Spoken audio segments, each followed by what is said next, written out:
This channel does not promote any violent, harmful, or illegal activities. All content provided by this channel is meant for an educational purpose only.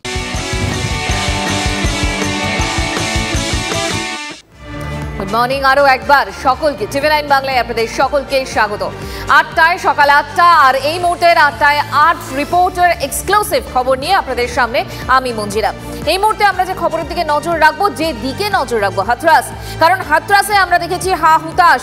সেখানে রাহুল গান্ধী যাচ্ছেন, নিহতদের পরিজনদের সঙ্গে দেখা করবেন Rahul. Big বলে দেখাবো আপনাদের এই মুহূর্তের খবর, এই মুহূর্তের ব্রেকিং নিউজ। হাথরাসে রাহুল গান্ধী নিহতদের পরিজনের সঙ্গে দেখা করবেন, আহতদের সঙ্গেও সাক্ষাৎ করেন লোকসভার বিরোধী দলনেতা। আরও একবার আপনাদেরকে জানাই, রাহুল হাথরাস যাওয়ার কড়া নিরাপত্তা এলাকায়। হাথরাসে স্বঘোষিত ধর্মগুরুর সৎসঙ্গের অনুষ্ঠানে হুড়োহুড়ি এবং সেখানে পদপিষ্ট হয়ে মৃত্যু, একাধিক 122 জনের মৃত্যু হয়।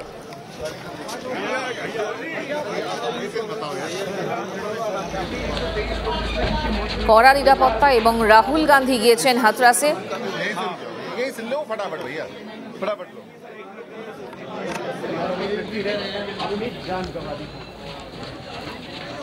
राहुल जी क्या कुछ बातचीत?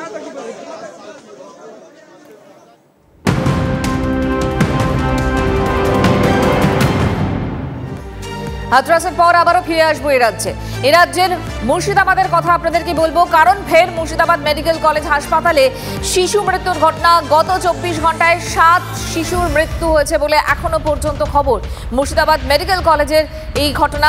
যদিও এই বিষয়ে মুর্শিদাবাদ মেডিকেল কলেজ হাসপাতালের প্রিন্সিপাল জানিয়েছেন যে অপুষ্টি বা অন্যান্য কারণে শিশু মৃত্যুর ঘটনা ঘটে। প্রতিদিন গড়ে 3 থেকে 4 জন শিশুর মৃত্যু হয়, সংখ্যাটা তার বেশি নয়। তবে কয়েক মাস আগে মুর্শিদাবাদ মেডিকেল কলেজ হাসপাতালে একদিনের 10 শিশুর মৃত্যুর ঘটনা ঘটেছিল।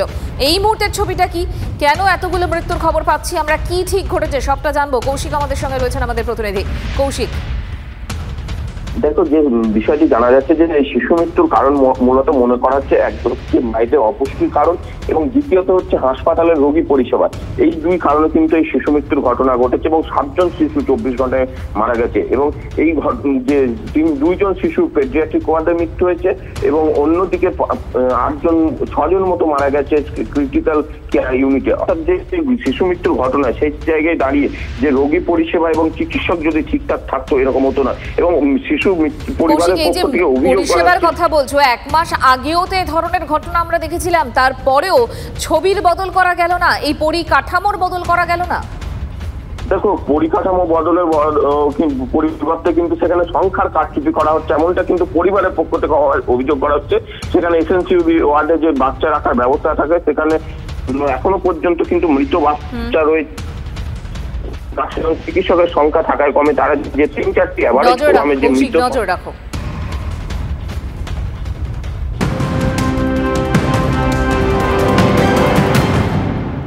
পরের খবর, জম্মু কাশ্মীরের যুবকদের জন্য বিশেষ ভাবনা কেন্দ্রের। উপত্যকার যুবকদের বিশেষ পুলিশ অফিসার হিসেবে নিয়োগের ভাবনা। 140টি গ্রামকে চিহ্নিত করেছে কেন্দ্রীয় স্বরাষ্ট্র মন্ত্রক।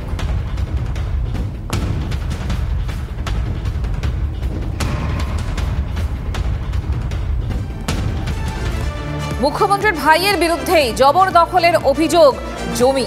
প্রশাসনের সর্বোচ্চ স্তরের নির্দেশে পুলিশ পুরসভার তাই অভিযান চলল। দখল হওয়া জায়গা খালি করল পুলিশ পুরসভা। কালীঘাটে মুখ্যমন্ত্রীর বাড়ির অদূরেই এই অভিযান পুলিশ পুরসভার। বাবুন বন্দ্যোপাধ্যায়ের বিরুদ্ধে জবরদখলের অভিযোগ। দীর্ঘদিনের জবরদখল নিয়েও জিরো টলারেন্স নীতি মুখ্যমন্ত্রীরা, তারপরেই এই অভিযান পুলিশের। 2-1টা ভাঙুন, আমি বলবো স্টার্ট ফ্রম মাই হাউস। অনুগামীরা বলেন, মমতা বন্দ্যোপাধ্যায় যা বলেন সেটা করে দেখান। তাই কি অক্ষরে অক্ষরে মিলছে?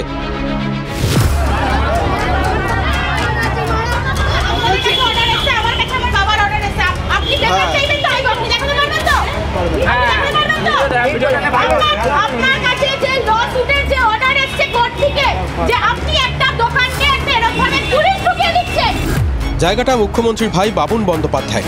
তৈরি হয়েছে সরকারি জমি দখল করে। অভিযোগ উঠেছিল, সেই অভিযোগ ওঠার পর হরিশ চ্যাটার্জি স্ট্রিটে ঢোকার মুখে এই বাড়িটাতে তালা লাগিয়ে জমি উদ্ধার করেছে পুরসভা। স্বপন বন্দ্যোপাধ্যায় তথা বাবুনের আরও কয়েকটা পরিচয় থাকলেও তিনি সম্পর্কে মুখ্যমন্ত্রীর ভাই। সম্পর্কের টানা পড়ে নেই কি এই পদক্ষেপ? এতটা গতি পেল? প্রশ্নের উত্তর পেতে মাস চারেক পিছিয়ে যেতে হবে। 10ই মার্চ ব্রিগেড মেগা শোতে প্রকাশিত হয় তৃণমূলের লোকসভার প্রার্থী তালিকা। হাওড়া থেকে লড়বেন তৃণমূল কংগ্রেসের প্রার্থী এবং বাংলার প্রার্থী ফুটবলার প্রসূন বন্দ্যোপাধ্যায়। 2019-এর জয়ী প্রার্থী প্রসূনের নাম ঘোষণার পরেই দিল্লি উড়ে গিয়েছিলেন বাবুন বন্দ্যোপাধ্যায়।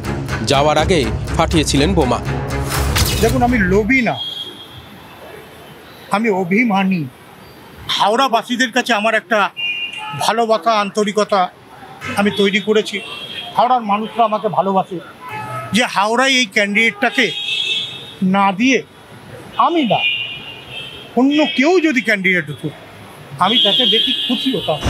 দিল্লি গিয়ে কি বিজেপির সঙ্গে কথা বলেছেন মুখ্যমন্ত্রীর ভাই? সেই জল্পনার ফানুসটা রাজনীতির আকাশে যখন পথ করে উঠতে শুরু করে দিয়েছে, তখন 13ই মার্চ বাবুন বন্দ্যোপাধ্যায়ের সঙ্গে সব সম্পর্ক চুকিয়ে দেওয়ার কথা ঘোষণা করে দেন মমতা বন্দ্যোপাধ্যায়। বড় হলে অনেকের লোভ একটু বেশি বেড়ে যায়। পরিবারটাকে বাদ দিয়ে যে যার খেলা খেলুক। আমার পরিবারের ও কোনো মেম্বার বলে আমি মনে করি না। আজ থেকে সমস্ত সম্পর্ক ওর সাথে থেকে শিবছেদ হয়ে গেল। আজ থেকে কোনো রিলেশন আমার ভাই হিসেবে কেউ পরিচয় দেবেন না। আমি বিজেপিতে যাচ্ছি, এটা একটা ফেক নিউজ। আমি বিশ্বাস করি মমতা বন্দ্যোপাধ্যায় পশ্চিমবঙ্গে যতদিন থাকবে ততদিন আমি মমতা বন্দ্যোপাধ্যায়ের সঙ্গে, নেতৃত্বের সঙ্গে থাকবো। বাবুন ক্ষমা চেয়ে নিলেও সম্পর্কের উন্নতির কথা বিশেষ শোনা যায়নি। এবার দখলদারি হটাতে রাজ্য জুড়ে অভিযানের মধ্যেই তালা পড়ল মুখ্যমন্ত্রীর ভাইয়ের জায়গায় থুড়ি দখল করে রাখা সরকারি জায়গায়। সরকারি জমি দখলের অভিযোগ যেখানেই রয়েছে সেখানেই অভিযান হবে, সাফ বলেছেন মুখ্যমন্ত্রী। সেটা তার পরিবারের ক্ষেত্রেও সমান প্রযোজ্য। তৃণমূল বলছে এই পদক্ষেপেই প্রমাণিত সেটা। কিন্তু বিরোধীদের অভিযোগ তো শুধু ওই একটা প্লটেই থেমে নেই। কালীঘাটের টালিনালার জমি জবরদখল করে নিজের বাড়ি এক্সটেনশন করিয়েছেন, মিটিং হল তৈরি করেছেন। তোরেদের চোর বলবে না, সাধু বলবে। কালীঘাটের 35টা প্লট থাকবে, তাকে সাধু বলা হবে? ওনার পরিবার 38টা প্লট কালীঘাটে করেছে। আমি আপনাকে তালিকা দিয়ে দেবো, হোয়াটসঅ্যাপ নাম্বার দেবেন, রাত্রে আপনি পেয়ে যাবেন। হরিশ মুখার্জি, হরিশ চ্যাটার্জি।